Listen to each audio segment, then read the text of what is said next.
താരൻ നല്ല അളവിൽ താരനുണ്ടോ?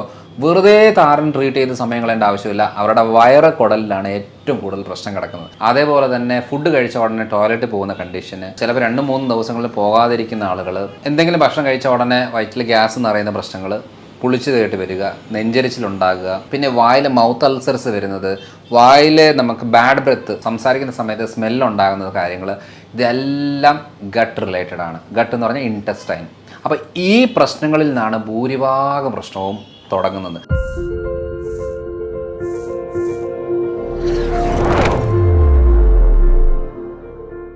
ഇന്ന് മറ്റൊരു ടോപ്പിക്ക് ഡിസ്കസ് ചെയ്യാനുള്ളത്, ഇപ്പോൾ വയറിൽ വരുന്ന പ്രശ്നങ്ങൾ, വയറിൽ ഗ്യാസ് നിറയുക, അല്ലെങ്കിൽ വയറ് ഭയങ്കരമായിട്ട് പുകച്ചിൽ വരുന്ന പ്രശ്നങ്ങൾ ഉണ്ടാവുക, അല്ലെങ്കിൽ വയറ്റിൽ നിന്ന് പോകുന്നത് കണ്ടിന്യൂസ് ആയിട്ട് പോയിക്കൊണ്ടിരിക്കുക എന്ന് പറയുന്നവരുണ്ടാവും, അല്ലെങ്കിൽ ചിലപ്പോൾ വയറ്റിൽ നിന്ന് പോകുന്നില്ല എന്നുള്ള പ്രയാസം ഉണ്ടാവും. ഇനി അതല്ലെങ്കിൽ വയറ്റിൽ നിന്ന് ബാക്കിലൂടെ നല്ല സ്മെല്ല്, ഭയങ്കര നശിച്ച സ്മെല്ലുകൾ വരുന്ന രൂപങ്ങളുണ്ടാവുക. ഇങ്ങനത്തെ പ്രയാസം നേരിടുന്ന ഒരുപാട് പേരുണ്ടാവാറുണ്ട്. ഇങ്ങനത്തെ കേസുകളിലേക്ക് നമുക്ക് എന്തൊക്കെയാണ് ചെയ്യാൻ പറ്റുക?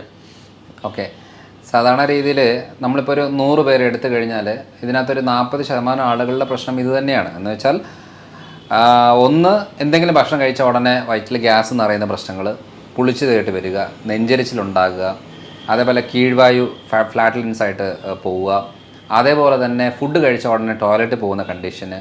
അത് ചില ആളുകൾക്ക് ടോയ്ലറ്റിൽ പോകാനേ പറ്റുന്നില്ല, ചിലപ്പോൾ 2-3 ദിവസങ്ങളിൽ പോകാതിരിക്കുന്ന ആളുകൾ, പിന്നെ വായിൽ മൗത്ത് അൾസർസ് വരുന്നത്, വായിൽ നമുക്ക് ബാഡ് ബ്രെത്ത്, സംസാരിക്കുന്ന സമയത്ത് സ്മെല്ലുണ്ടാകുന്ന കാര്യങ്ങൾ, ഇതെല്ലാം ഗട്ട് റിലേറ്റഡ് ആണ്. ഗട്ട് എന്ന് പറഞ്ഞാൽ ഇൻറ്റസ്റ്റൈൻ. അപ്പോൾ ഈ പ്രശ്നങ്ങളിൽ നിന്നാണ് ഭൂരിഭാഗം പ്രശ്നവും തുടങ്ങുന്നത്. പലപ്പോഴും ഇതിൻ്റെ കണക്ഷനായിട്ട് വരുന്ന പല പ്രശ്നങ്ങൾ നമ്മൾ അതിന് പല രീതിയിൽ ട്രീറ്റ്മെൻറ്റ്സ് ആണ് നമ്മൾ എടുക്കുന്നതെങ്കിലും ഇവിടെയാണ് അതിൻ്റെ എല്ലാവരും തുടക്കം. അതായത് പല പ്രശ്നങ്ങളെന്ന് ഉദ്ദേശിക്കുന്നത് റുമറ്റോയ്ഡ് ആർത്രൈറ്റിസ്, അതായത് നമ്മൾ സാധാരണ ആമവാദം എന്ന് പറയുന്നതും ഗട്ട് റിലേറ്റഡ് ഇൻറ്റസ്റ്റൈൻ ആണ്. അതേപോലെ ലൈക്കൻ പ്ലാനസ്, സ്കിന്നിൻ്റെ മുകളിലുള്ള കറുത്ത പാടുകളോ ചൊറിച്ചിലോ അങ്ങനെ വരുന്നതും ഗട്ട് റിലേറ്റഡ് ആണ്. വിറ്റിലിഗോ, വെള്ളപ്പാണ്ടുകൾ, അത് ഗട്ട് റിലേറ്റഡ് ആണ്. തൈറോയ്ഡൈറ്റിസ്, ഹാഷിമോട്ടോ തൈറോയ്ഡൈറ്റിസ് എന്ന് പറയുന്ന തൈറോയ്ഡ് ഗ്ലാൻഡിൻ്റെ നീർക്കെട്ട്, ഇൻറ്റസ്റ്റൈൻ, ഗട്ട് റിലേറ്റഡ് ആണ്. അതേപോലെ തന്നെ മൾട്ടിപ്പിൾ സ്ക്ലീറോസിസ്, ന്യൂറോൺസിന് ഡാമേജ് വരികയും അതിൻ്റെ ഭാഗമായിട്ട് മസിൽസിൻ്റെ ബലം കുറയുകയും അങ്ങനത്തെ ബലക്കുറവ് രീതിയിലുള്ള പ്രശ്നങ്ങൾ ഉണ്ടാകുന്നതും ഗട്ട് റിലേറ്റഡ് ആണ്. ഇതൊക്കെ ഒരു ഓട്ടോ ഇമ്മ്യൂൺ ഡിസീസ് എന്നാണ് ഇതിന് പറയുന്നത്, ഡിസോർഡറാണ്. അതേപോലെ തന്നെ SLE എന്ന് പറയും, അതായത് കിഡ്നി റിലേറ്റഡ്, സ്കിൻ റിലേറ്റഡ് ആയിട്ട് SLE പ്രശ്നങ്ങൾ വരും. ANA പ്രൊഫൈലൊക്കെ ഹൈ ആയിരിക്കും, അല്ലെങ്കിൽ പോസിറ്റീവ് ആയിരിക്കും അവർക്ക്.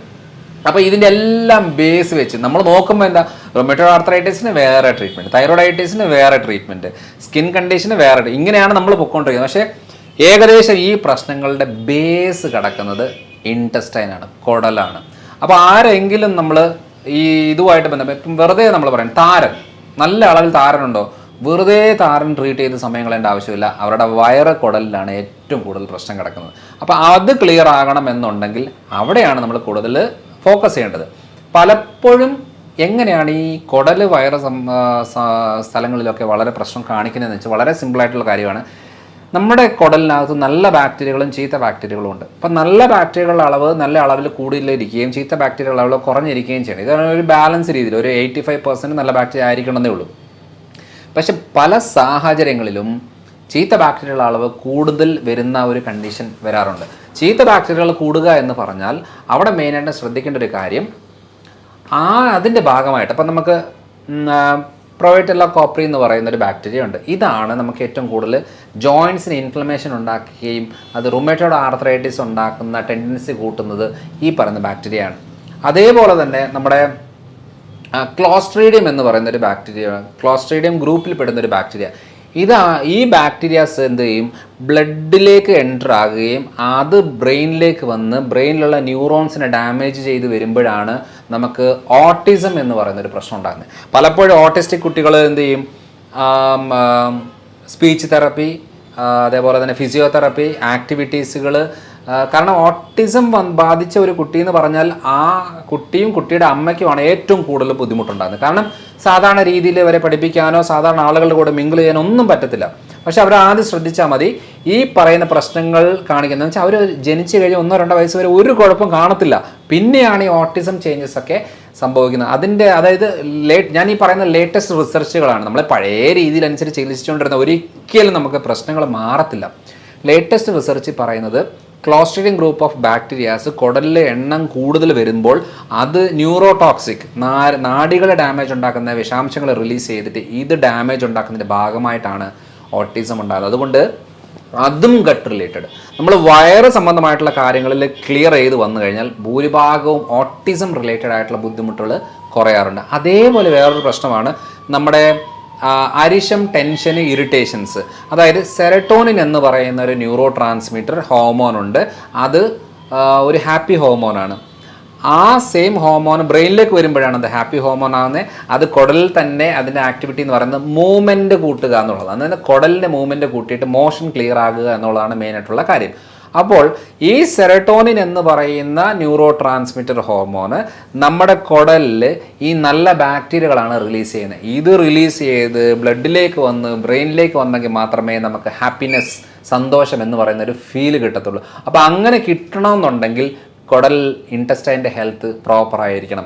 അതുകൊണ്ട് ആർക്കെങ്കിലും ഗ്യാസിൻ്റെ പ്രശ്നം, മലബന്ധം അല്ലെങ്കിൽ ലൂസ് മോഷന്, പുളിച്ചിട്ട് കെട്ടി വരുന്നത്, നെഞ്ചരിച്ചിൽ എന്നൊക്കെ പറഞ്ഞാൽ നിസ്സാരമായിട്ട് കരുതരുത്.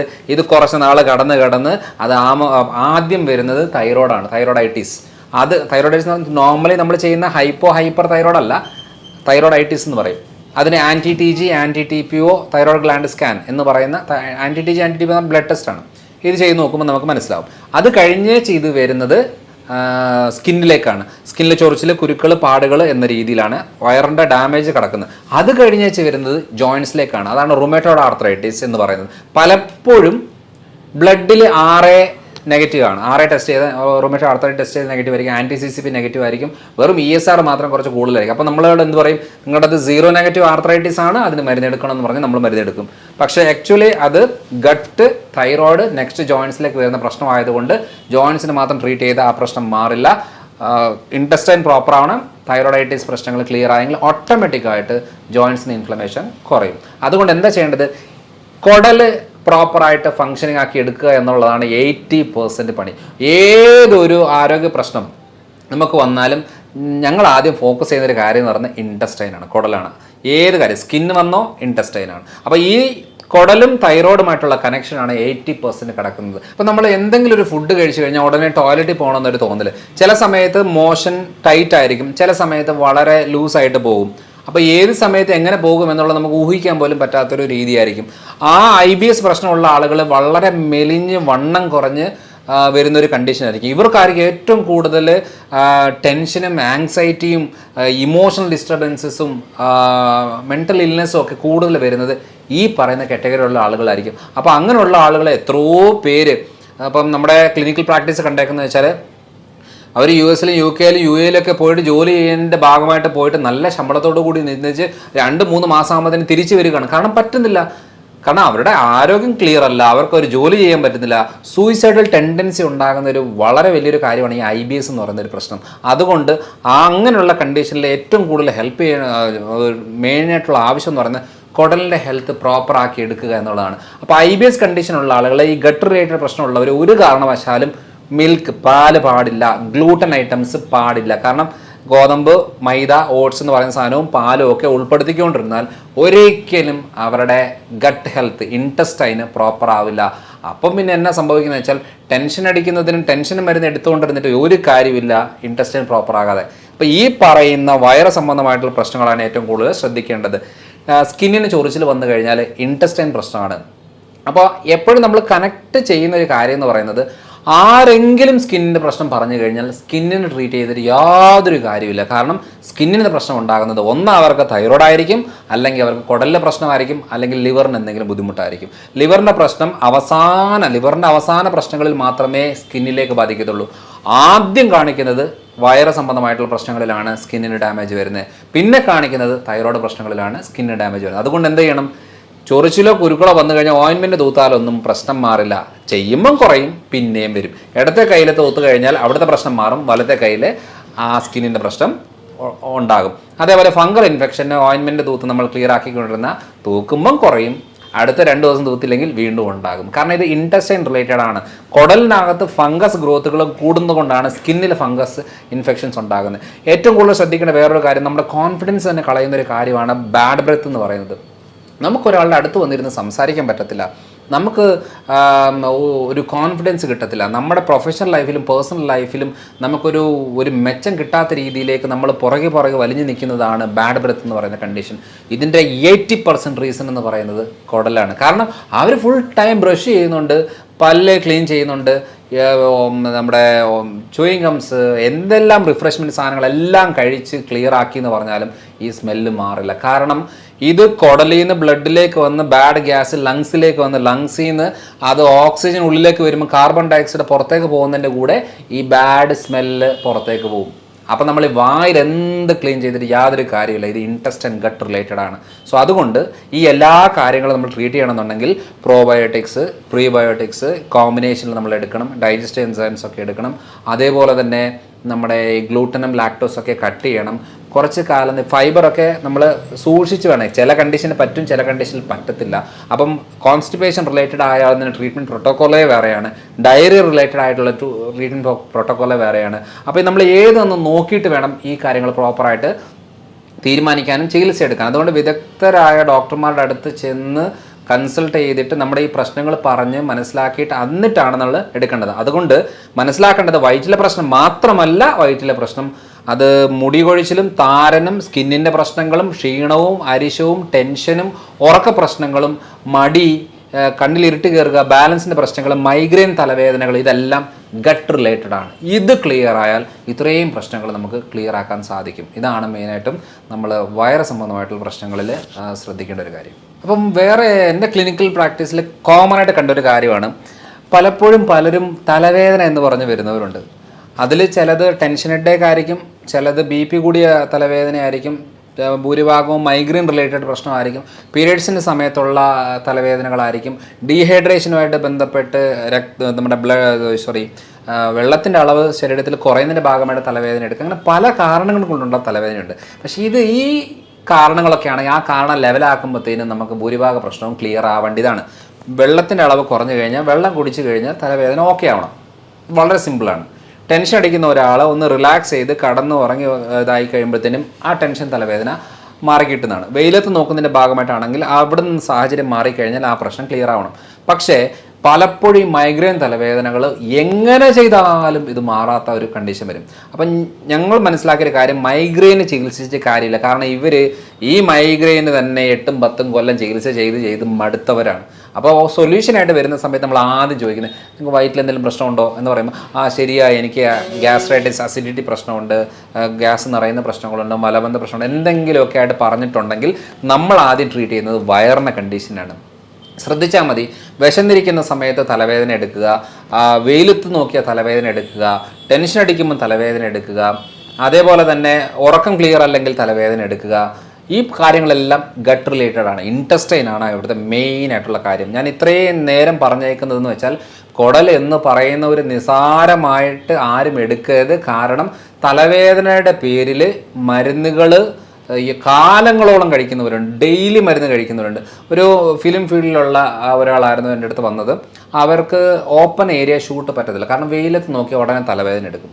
അപ്പോൾ അവരോട് ചോദിച്ചൊരു കാര്യമായിരുന്നു, വയറ്റിൽ എന്തെങ്കിലും പ്രശ്നമുണ്ടോ? ശരിയാണ്, എൻ്റെ വയറിൻ്റെ അസിഡിറ്റി പ്രശ്നമുണ്ടെന്ന്. അപ്പോൾ ആദ്യം നമ്മുടെ അസിഡിറ്റി ക്ലിയർ ആക്കിയപ്പോൾ മൈഗ്രെയിന് വേണ്ടി ചികിത്സിക്കേണ്ട ആവശ്യം വന്നില്ല. ഇപ്പോൾ ഒരു കുഴപ്പം, അല്ലെങ്കിൽ എല്ലാ ദിവസവും നേരത്തെ ഗുളിക എടുത്തിട്ടാണ് പുറത്തേക്ക് ഇറങ്ങേണ്ടത്. ഇപ്പോൾ കുറേ മാസങ്ങളായിട്ട് യാതൊരു കുഴപ്പമില്ലാതെ അവരുടെ ഡേ ടു ഡേ ആക്ടിവിറ്റീസിൽ നിൽക്കുന്നുണ്ട്. അതേപോലെ വേറൊരു എക്സ്പീരിയൻസ് ഒരാൾ പറഞ്ഞത്, എനിക്ക് ബൈക്കിലേക്ക് കയറുമ്പം ബാലൻസ് പ്രശ്നം വരുന്നുണ്ട് എന്നുള്ളത്. ഞാൻ 8 മാസമായിട്ട് വെർട്ടിഗോ, അതായത് ഇയർ ബാലൻസിൻ്റെ പ്രശ്നത്തിന് ഞാൻ മരുന്നെടുക്കുന്നുണ്ട്, എനിക്ക് യാതൊരു മാറ്റവും ഇല്ല. അപ്പോഴും നമ്മൾ ഫോക്കസ് ചെയ്തത് വയറിൻ്റെ കാര്യമാണ്. 2 ആഴ്ച കൊണ്ടാണ് ആ ഇയർ ബാലൻസ് പ്രശ്നങ്ങൾ ക്ലിയർ ആയത്. വളരെ സിമ്പിളാണ്, വേറെ ഒന്നും ചെയ്തതല്ല. വയറിൻ്റെ കണ്ടീഷന് വേണ്ടുന്ന കാര്യങ്ങളെല്ലാം ചെയ്തു കൊടുത്തപ്പോൾ ഈ പറയുന്ന വെർട്ടിഗോയ്ക്ക് പിന്നെ മരുന്നെടുക്കേണ്ട ആവശ്യം വന്നില്ല. അപ്പോൾ നമ്മൾ ശ്രദ്ധിക്കേണ്ടത്, പലപ്പോഴും പല കാര്യങ്ങൾക്ക് വേണ്ടിയിട്ട് നമ്മൾ മൈഗ്രെയിന് മരുന്നെടുത്തിട്ട് കുറയുന്നില്ലേ, വയറാണ്. ബാലൻസിന് പ്രശ്നം മരുന്നെടുത്തിന് കുറയുന്നില്ലേ, വയറ് പ്രശ്നമാണ്. സ്കിന്നിന് മരുന്നെടുത്ത് കുറയുന്നില്ലേ, വയറ് പ്രശ്നമാണ്. അപ്പം ഏത് കാര്യത്തിന് നമ്മൾ പറയുന്നതിൻ്റെ ഭാഗമായിട്ട്, അതേപോലെ രാവിലെ സ്ഥിരം തുമ്മുന്ന ആളുകളുടെ മെയിൻ പ്രശ്നം എന്ന് പറയുന്നത് ഒന്നാ തൈറോയ്ഡ് അല്ലെങ്കിൽ കുടലാണ്. അപ്പോൾ ഈ രണ്ടും കണക്റ്റഡ് ആണ്. അതുപോലെ രാത്രിയിൽ ഫുഡൊക്കെ നമ്മൾ ഒഴിവാക്കി ഒരു 6 മണിക്കുള്ളിലെ ഭക്ഷണമൊക്കെ കഴിച്ച് റെഡിയാക്കി നിന്ന് കഴിഞ്ഞാൽ പിറ്റേ ദിവസത്തെ തുമ്മൽ വളരെ കുറയുന്നതായിട്ട് ഒത്തിരി പേര് പറയുന്നുണ്ട്. കാരണം എൻ്റെ പല വീഡിയോകൾ കണ്ടേച്ച ആളുകൾ പറയുന്നുണ്ട്, ഡോക്ടറുടെ രാത്രി ഞാൻ ഇത് ചപ്പാത്തി ആയിരുന്നു കഴിച്ചുകൊണ്ടിരുന്നത്, ചോറായിരുന്നു കഴിച്ചുകൊണ്ടിരുന്നത്, അത് നിർത്തിയിട്ട് ഞാനിപ്പോൾ ഒരു ഓംലെറ്റ് ആക്കി, അത്രയേ ഉള്ളൂ, രാവിലെ എനിക്ക് തുമ്മുന്ന പ്രശ്നമില്ല എന്ന രീതിയിൽ പറയുന്ന ഒത്തിരി പേരുണ്ട്. അതുകൊണ്ടാണ് ഞാൻ പറയുന്നത് വയറാണ് ഭൂരിഭാഗ പ്രശ്നവും. പിന്നുള്ളത് വെരിക്കോസ് പ്രശ്നങ്ങളിൽ ഈ കാല് ചൊറിഞ്ഞ് പൊട്ടി വ്രണമാകുന്ന കണ്ടീഷന്, വെള്ളം ഒലിക്കുന്ന കണ്ടീഷനിലൊക്കെ ഈ ഗട്ടാണ് ഏറ്റവും കൂടുതൽ. വെയിൻ തടിച്ച് വരുന്നതിനും കുടലുമായിട്ട് യാതൊരു ബന്ധമില്ല.